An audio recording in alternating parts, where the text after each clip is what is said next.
Le camarade président Modibo Keïta, secrétaire général de l'Union soudanaise RDA, qui va prendre la parole.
Chers camarades, vous mesurez tous comme moi l'importance des cérémonies auxquelles nous participons. Elles ont été organisées à l'initiative du bureau politique de Kati pour baptiser des monuments, des places et des rues. D'aucuns peuvent penser que de telles manifestations n'avaient pas besoin d'une aussi grande ampleur et qu'en réalité, nous avons peut-être voulu donner à ces cérémonies une signification qu'elles ne devraient pas normalement avoir. Eh bien, je crois que vous tous qui êtes présents et ceux qui n'ont pas eu l'avantage d'être à nos côtés sauront rectifier la signification que nous donnons à cette manifestation en raison d'abord du lieu et de la date qui a été choisie. En effet, qu'était Kati?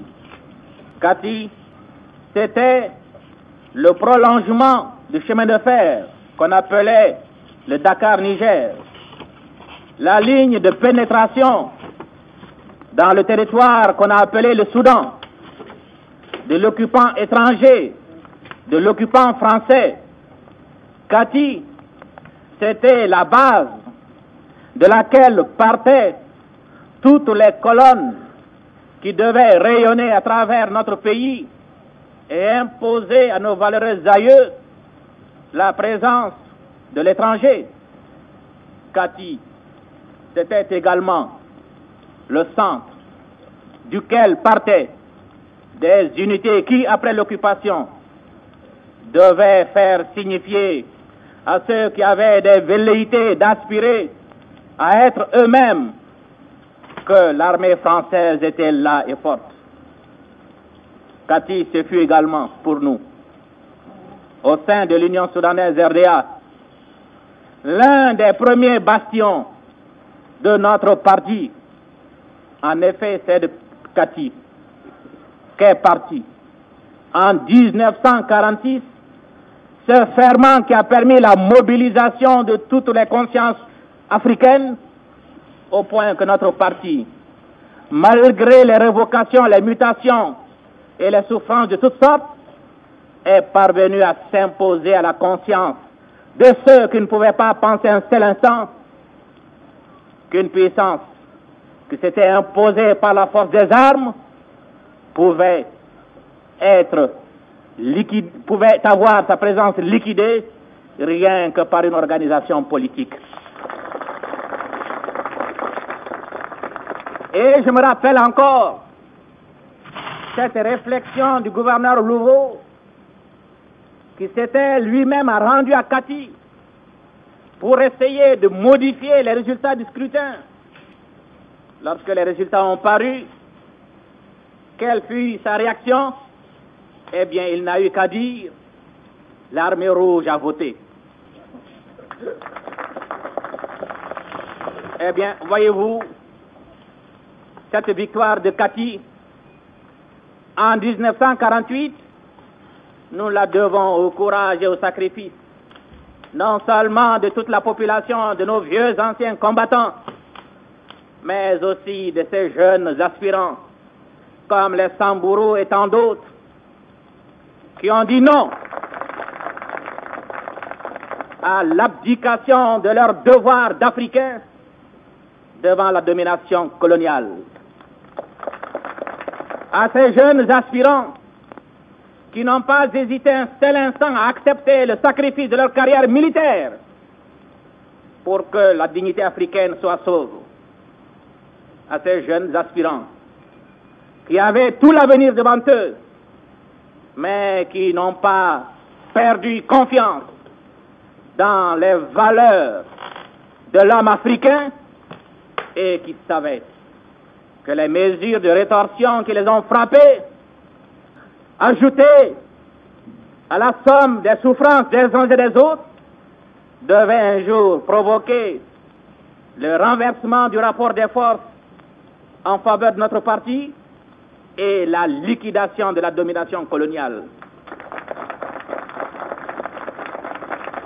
Mon cher Samburu, nous savons le calvaire que tu as eu à gravir. Après ton dégagement, l'administration française est allée jusqu'à te renier tes droits à ta pension. Il a fallu, sur le plan parlementaire, engager une bataille décisive pour que tu puisses au moins bénéficier de tes droits.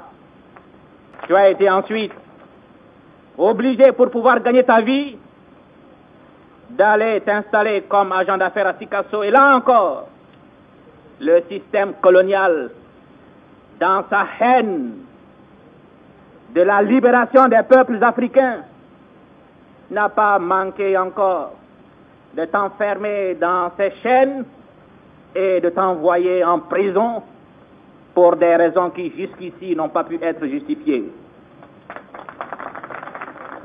Vois-tu, mon cher camarade de combat, cet instant qui vient de te mettre dans l'histoire et qui vient de t'immortaliser alors que tu es vivant, c'est la mince récompense que la population de Kati, qui a été témoin de ton courage, de ton dévouement, de ton désintéressement, et de nous, qui avons eu à te suivre dans ton calvaire à Sikasso, c'est la mince récompense de toutes ces confiances d'ici et d'ailleurs que tu as mérité par ton action dans la lutte de libération du pays.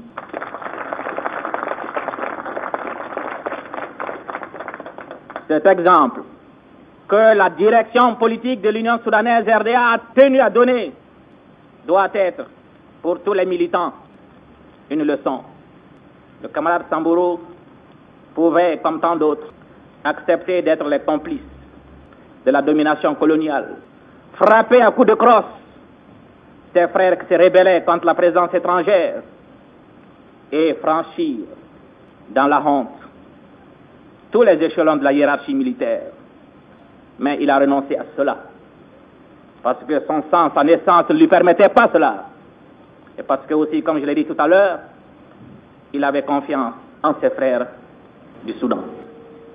Eh bien, camarades, ceci veut dire qu'aucun sacrifice obscur ou même visible n'est jamais vain. Et que quand l'homme sait attendre, quand il s'est dévoué pour une cause, sans calcul aucun. Tôt ou tard, sa récompense viendra. Et il serait souhaitable que chacun s'inspire des leçons de cette cérémonie pour s'atteler plus que jamais à la construction nationale dans le dévouement absolu, avec un désintéressement total et dans le cadre de la discipline du parti. Certes, nous sommes des humains. Il n'est pas donné à tout le monde d'avoir cette ténacité dans les difficultés, d'avoir l'espoir toujours haut dans les privations, dans les misères, comme un Samburu. Mais nous devons quand même pouvoir comprendre que notre parti, qui est né dans les difficultés, qui a grandi dans les difficultés, ne saura jamais, quelles que soient les tentations, faillir à sa mission. Il y a des hommes qui peuvent trahir leur mission. Il y a des hommes qui peuvent trahir leur serment. Mais le Malien, de tout temps, a été, même au service de la présence, ou même au service de la puissance coloniale, est demeuré toujours fidèle à son engagement, toujours fidèle à son serment.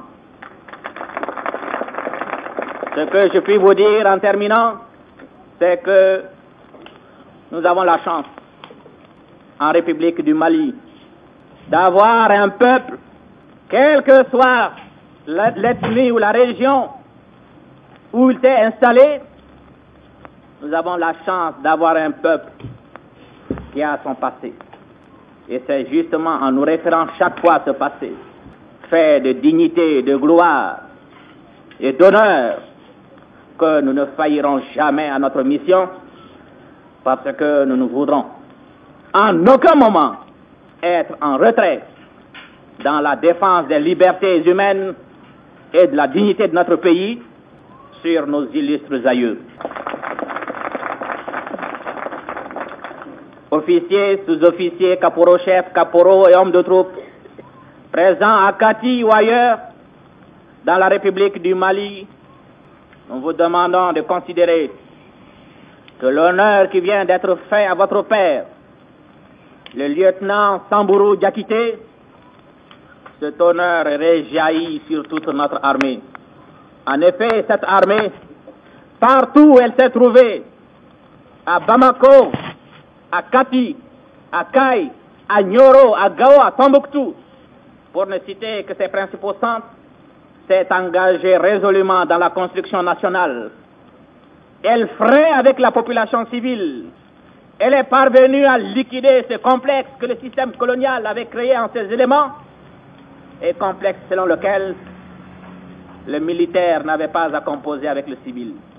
Cet hommage public, camarades de l'armée, je me devais de vous le rendre, parce que si aujourd'hui nous avons la fierté chaque fois de nous référer à notre jeune armée, c'est que vous avez compris votre rôle, qui est non seulement de défendre l'intégrité territoriale, l'unité nationale, mais aussi d'apporter dans votre secteur votre modeste contribution à la construction nationale.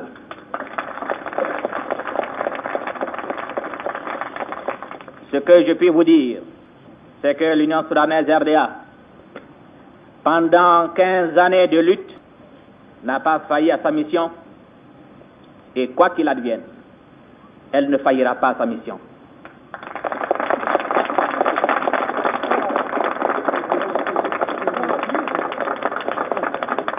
Après les différentes allocutions, le président du gouvernement de la République du Mali, le camarade Modibo Keïta, secrétaire général de l'Union soudanaise RDA, accompagné du président Mahaman Alassane Aïdara, président de l'Assemblée nationale du Mali, Jean-Marie Kone, ministre d'État chargé de la justice, du camarade Yacouba Maïga, secrétaire national à l'organisation du parti, et du camarade Birama Sidibé, député maire de Kati, se rendit au pied du monument élevé en la mémoire des martyrs de la cause africaine, au pied duquel monument il déposa une gerbe, cependant que la sonnerie aux morts retentissait.